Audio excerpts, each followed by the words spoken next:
Hare Krishna.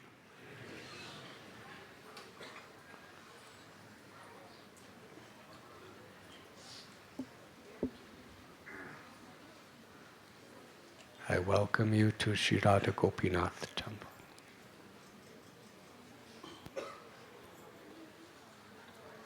Thank you for the nice, dramatic performance.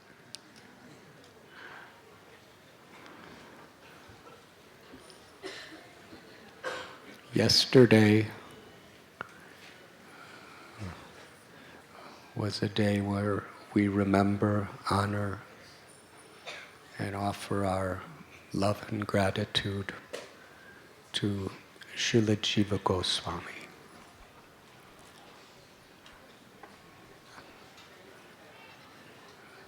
With this appreciation, the devotees performed for you this drama, kind of depicting one of the pastimes of Jiva Goswami. I'd like to speak briefly about him. Srila Prabhupada quoted a Bengali proverb that when the mother wants to teach her daughter-in-law, she does so by teaching the daughter.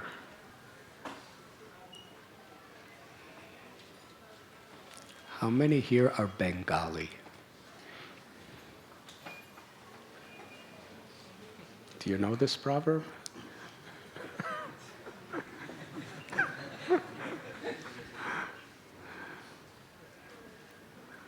The idea is because the daughter has been living with the mother for her whole life, and there's such an intimacy between them. And the daughter-in-law is just coming to the house. So she really doesn't know exactly what to do. And she makes lots of mistakes.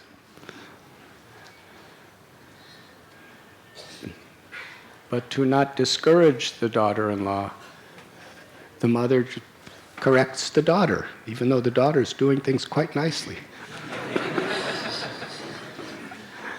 And by seeing that, the daughter-in-law learns. Now, that this is a sannyasi's commentary to this. But Srila Prabhupada uses this example to illustrate that when Krishna, or when the one God, the Supreme Absolute Truth, the cause of all causes, the ultimate object of everyone's love, wants to teach the world, especially does so through the life and example of the devotees. Krishna spoke Bhagavat Gita. It's the most important part of the Mahabharata, written by Vyasadeva. But how many people actually understand how to apply the Bhagavad Gita to their daily lives?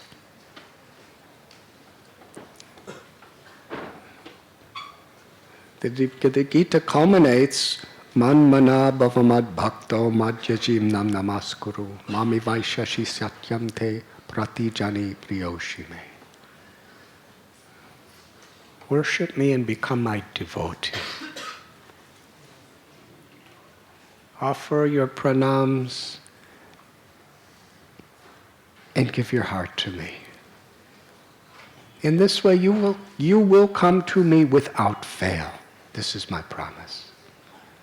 And he tells Arjuna, you are my very dear friend, therefore I'm making this promise to you.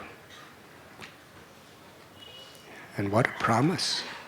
That promise gives hope, infinite hope to everyone.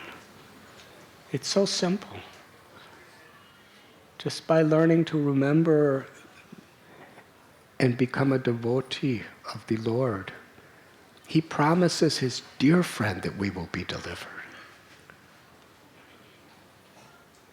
And when the absolute truth makes a promise, that promise is absolute.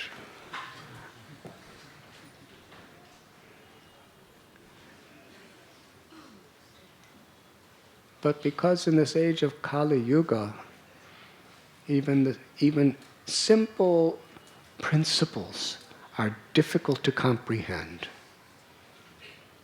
And so many different people with so many personal agendas have so many different interpretations of these principles.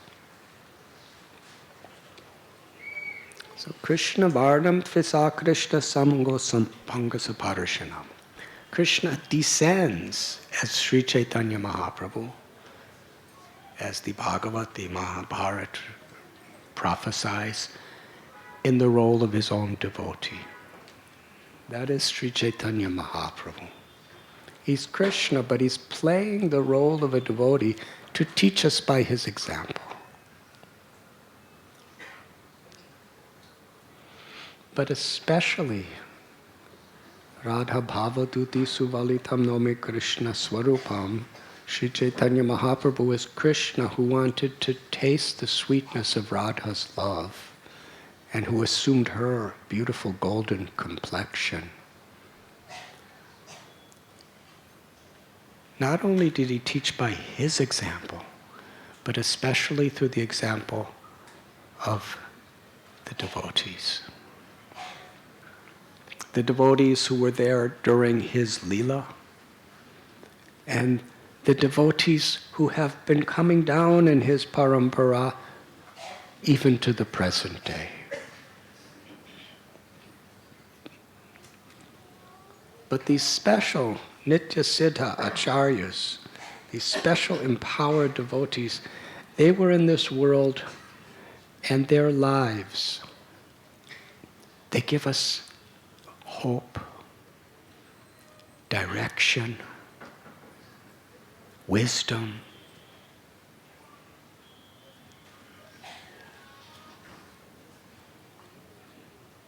and something to talk about. And that's what we're going to do today. Because we need to talk about something. So the Lord fills us with his own leelas, with his own teachings, with the stories and the histories of saints. So we always have something wonderful to talk about, something uplifting to talk about. And this is the highest, deepest truths we could ponder upon together.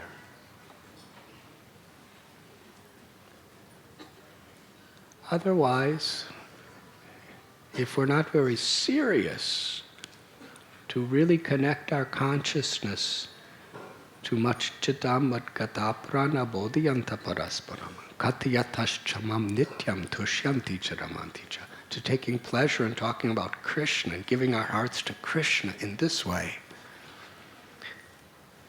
then by the powers of Maya, our ahankars, our false egos, will impel us to find pleasure in finding faults in others. Whether there is faults or not faults in others, we are at fault when that's what we talk about. Huh?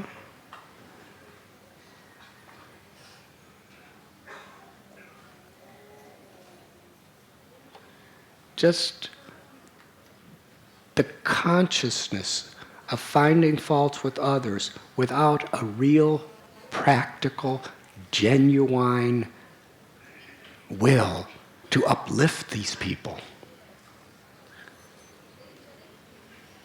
That tendency is oftentimes worse than the faults we're talking about.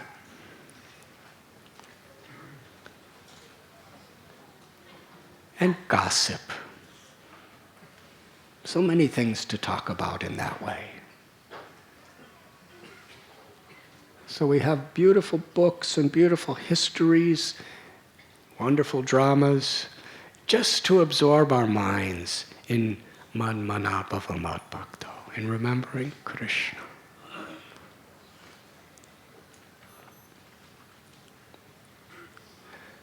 Jiva Gosvami was born in Ramkeli, which was at that time a very royal, beautiful place. The Bengali king, Nawab Hussain Shah, had palace there. He spent much time there.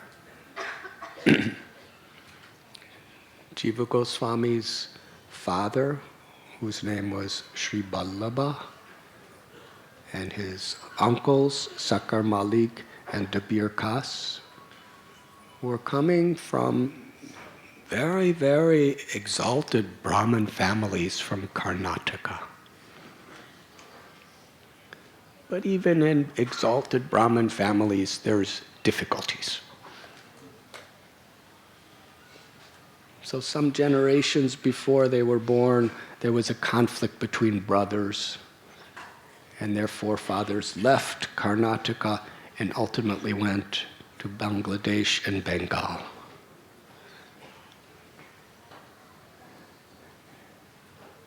And they were so powerful and so influential and so deeply good-hearted. People respected them. So the king, who was actually a plunderer, he convinced these brothers to be his prime minister and his home finance minister.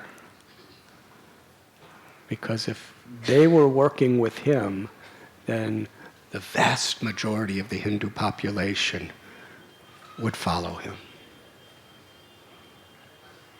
And they made threats. He made threats. If you don't, then I will have to persecute all these people. So they took their posts. And they did it so well. The king considered them like his own brothers.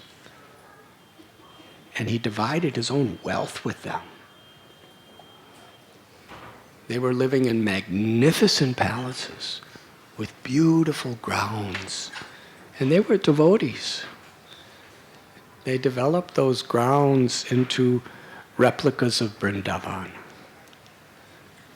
They had a Madan Mohan temple, and they had, even though Madan Mohan temple was originally there during the time of Vajranabh, Krishna's great-grandson. And they made a Radha Kund and a Shama Kund and a Kadamba Kanana garden of Kadamba trees, so that they could just forget that they're in Ramkeli and think that they're in Vrindavan. We're trying to do that at the eco-village, so that you can forget you're in Mumbai or think you're in Vrindavan. In this way, it was very difficult. Their mother was praying, please, Krishna, deliver them from this abominable activity of being so wealthy and so powerful. How many people have mothers like that?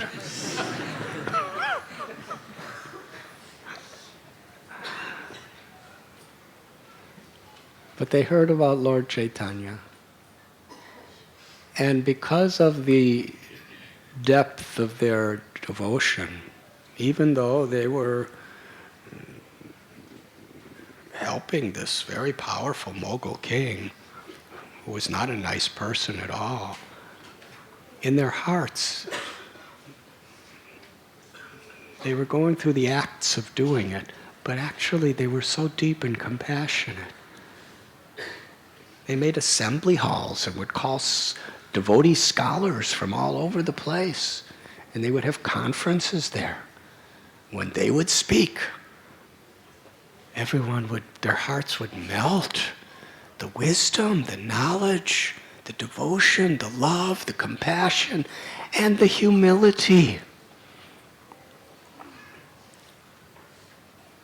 Even the least significant apparent guests that would come, they would personally welcome them with so much affection and so much respect. because that's who they were.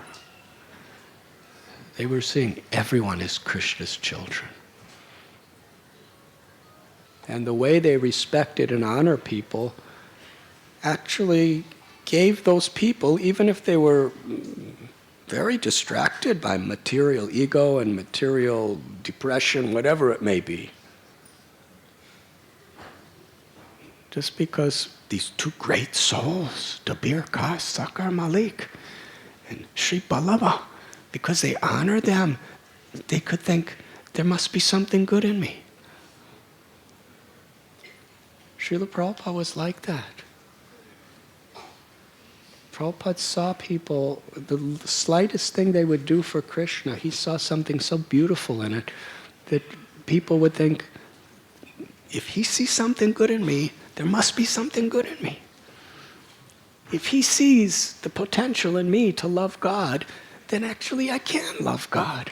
If he sees within me the potential to give up all the materialistic anarthas that I'm addicted to, then I must have the power to overcome them. That's what satsang is about. Being empowered by the mercy of the great saints. Because you see, the great saints see within us what we can't see, what we may have forgotten countless lifetimes ago. We're so caught up, so entangled in all of these shallow, superficial little things that go on in our life. And because our heart is so void of any spiritual satisfaction, we take all these insignificant, foolish little things so serious. They put us in such anxiety. They make us so lusty and so angry when we don't get them. And we feel so insulted when it's not going our way. And we feel so arrogant when we do something nice. And we feel so depressed when we don't do it very well. And we feel greedy because I need more. And then when we get it, we feel very suspicious of everybody who may be trying to take it away from us. And we're so afraid of death, and we're so afraid of disease, and we're so afraid of failure, and we're so afraid of disappointing people that we're trying to please. This is all little stuff when it's on the material platform. Considering we're eternal souls traveling through millions and millions of lifetimes, ultimately, all the lifetimes we're traveling through are only meant for the purpose of realizing that we're not these bodies. We're in the world. We're not of this world. We're eternal loving servants of Krishna. We're meant to be the instruments of Krishna's love with everything we do. That's something deep. That's something real. But when we forget that, we become so caught up in all these other things.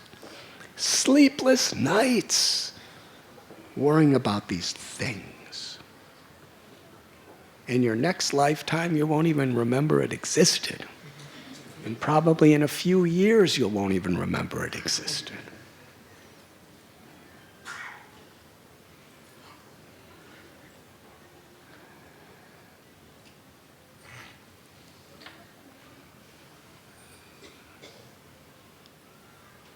But great souls, they remind us of who we really are. They can see in us the potential we have. And that gives us the courage, the faith, and the will to actually live by these principles, because we know we can. That's why association of devotees, satsang, is so important. When Srila Prabhupada asked the devotees to chant 16 malas of the Mahamantra, first he asked them to chant 64 malas every day. That takes about 8 hours or something.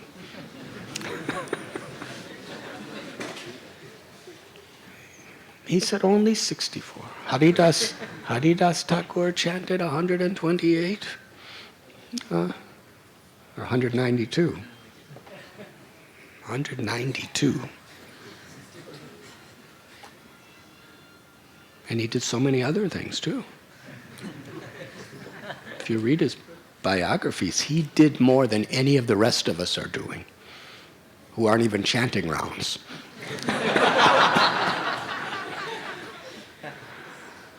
Such an empowered soul. So when devotees saw how crestfallen everyone was, he said 32 rounds. He said, all right, 16 rounds. Takes an hour and a half to 2 hours for most people.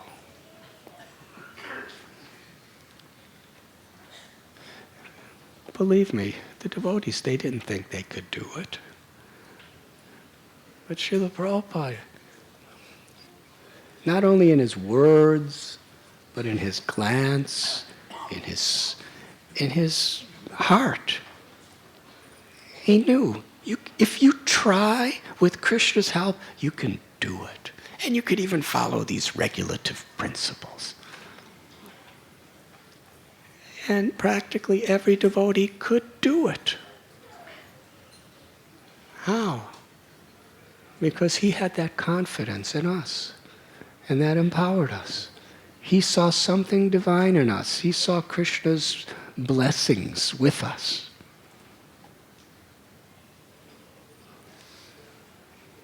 And Srila Prabhupada would say, what I am giving you, you should give to others.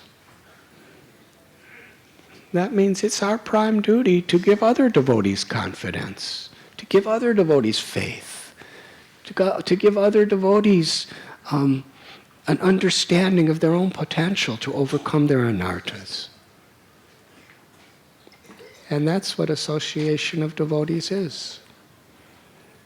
You have heard me give the example of the redwood trees, of how they're growing so high in the presence of earthquakes and windstorms and massive snowstorms for thousands of years, the biggest, most strongest trees in the world. And their roots underground, they're all interconnected with each other. Their unity is their strength. Those trees, the atmas, the jivas in those trees,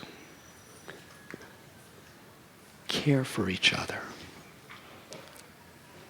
With our human intelligence, it may be difficult to understand the psychological state of trees. But we should know they instinctively, inherently, deeply care for each other. They may not be able to write books about it or give kathas about it, but they have some instinctive nature because the roots are reaching out underground looking for another root from another tree, and as soon as it finds, they wrap each other around each. The roots wrap each other around, and then they become hard like that, and nothing can break it. Even earthquakes can hardly break those bonds of the roots. Every tree in the forest is connected directly or indirectly with every other tree. That's their strength. Their roots don't even go that deep, but they're united. Prabhupada said, united we stand, divided we fall. That's satsang.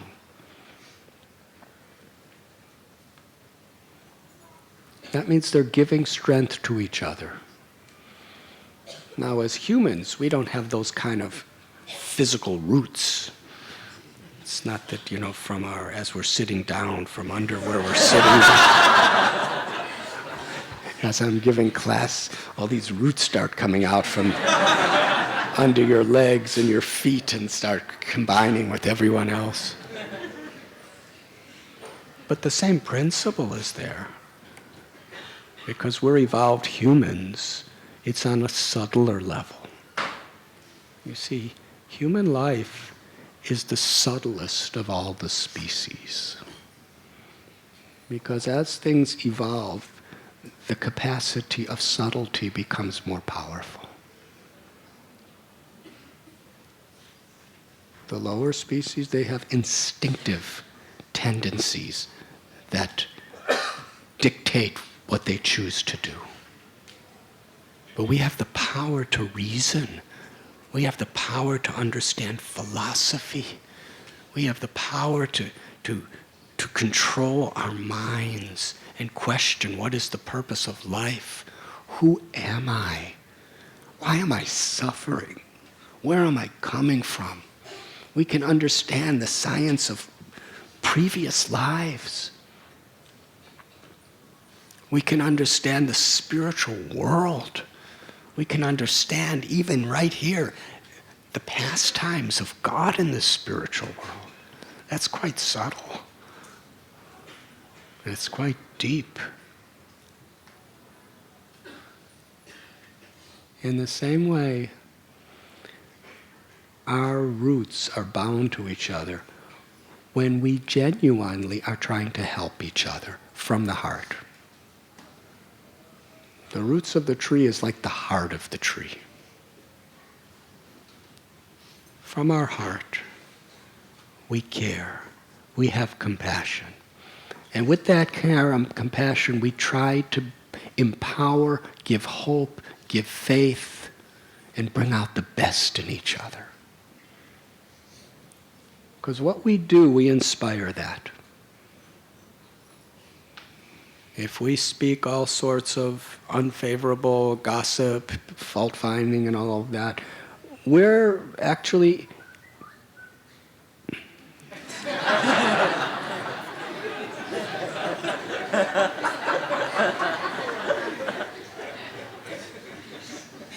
Is there a bird in here? That's very... Huh?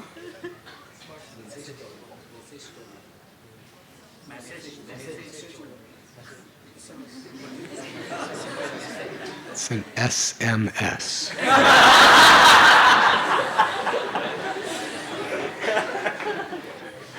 Does an SMS have green wings or brown wings? What type of bird is that? So, what was I saying? Huh? Gossip.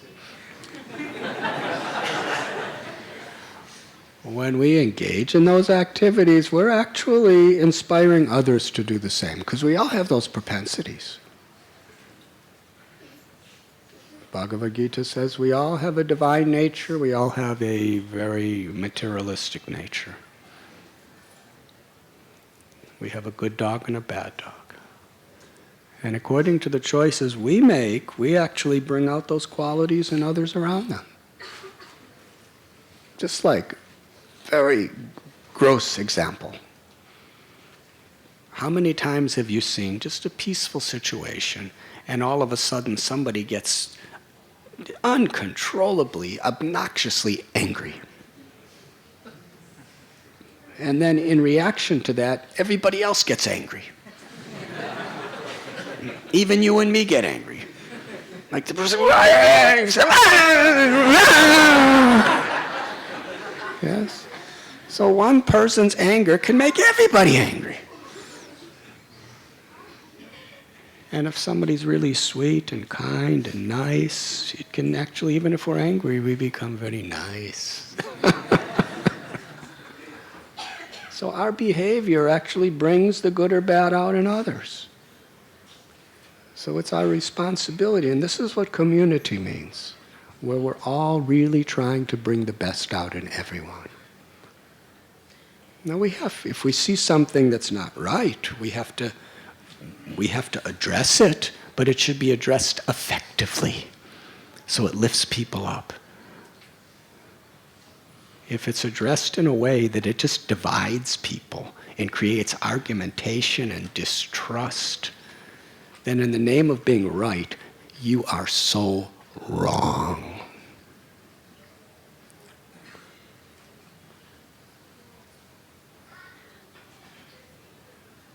In order to, it's like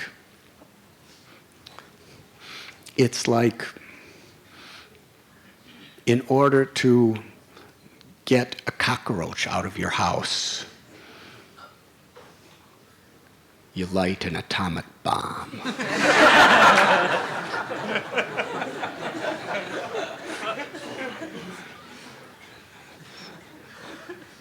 That was a nice example. It's actually like that. We're trying to solve a problem, and there may be a problem, there may be a cockroach there.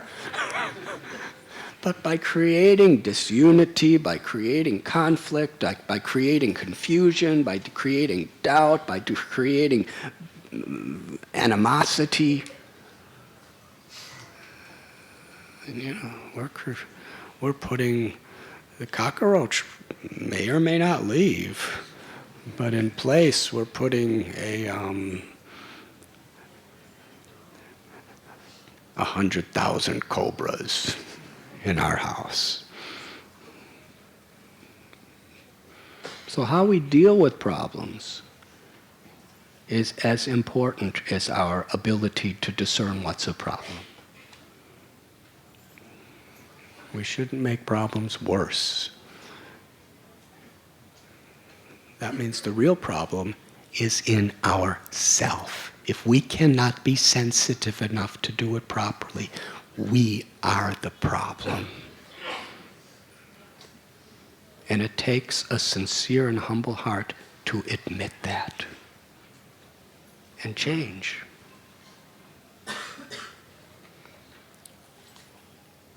We should be bringing the best out in each other through our example, through our relationships.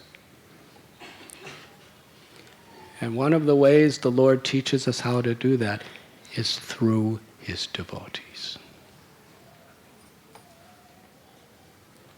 So Rupa and Sanatan, whose names were then Dabir Khas and Sakar Malik, they just knew how to bring the best out in everyone. It was hard for the Nawab Hussain Shah. They couldn't bring the best out of him.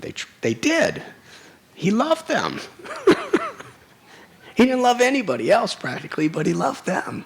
But still, he didn't love anybody else hardly. He was very attached to plundering and conquering. And ultimately, because they had such sincere and devoted hearts, Krishna reveals himself by his grace. They could understand that Lord Chaitanya was their beloved Krishna. They were reading the scriptures. It was clear as anything to them that the scriptures were proclaiming Lord Chaitanya's divinity. The scriptures and their hearts. So they were writing so many letters to Sri Chaitanya Mahaprabhu. We are in such a deplorable condition doing this kind of service, but we don't know how to escape. We just want to serve you. And Lord Chaitanya, like so many sadhus, because he was in the role of a sannyasi, he never answered their letters. This is one of the things that I've taken to heart. If you've ever written to me, you know. But they were writing again and again, and they never got any answers. And finally, they got an answer. It was just one line. Just said, if a wife has another lover, she serves her husband very nicely.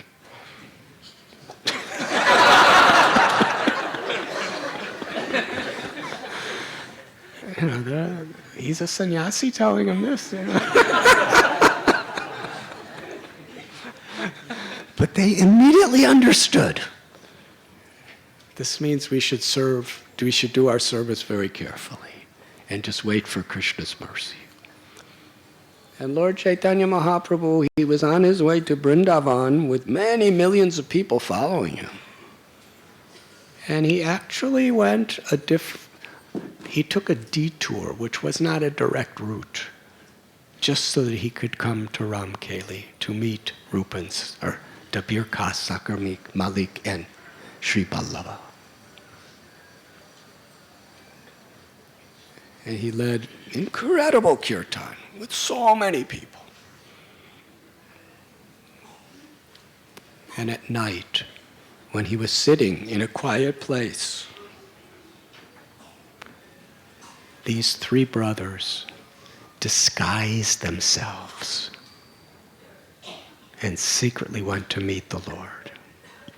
First they met Nityananda Prabhu and Thakur Haridas. And they blessed the brothers and brought them before Sri Chaitanya Mahaprabhu. They expressed the most profound, deep humility before the Lord. And the Lord was so pleased with their sincerity, their humility. He embraced them. He put his feet on their heads and then embraced them and gave them the names Rupa Goswami, Sanatan Goswami, and Anupam. The discussion that took place, some of it is actually there for us in Sri Chaitanya Charitamrita. Now the Bhakti Ratnakar by Narahari Chakravarti, he explains that Jiva Gosvami was just about 2 years old at the time. He was the son of Sri Ballabha, who became Anupam. He was the nephew of Rupa and Sanatan Goswami. He had heard his uncles and his father talking so much about Lord Chaitanya. Just by hearing, he had such an eagerness to see the Lord. But you see, his father and uncles went secretly. So Jiva Goswami, all alone in the middle of the night, secretly followed his father and uncles.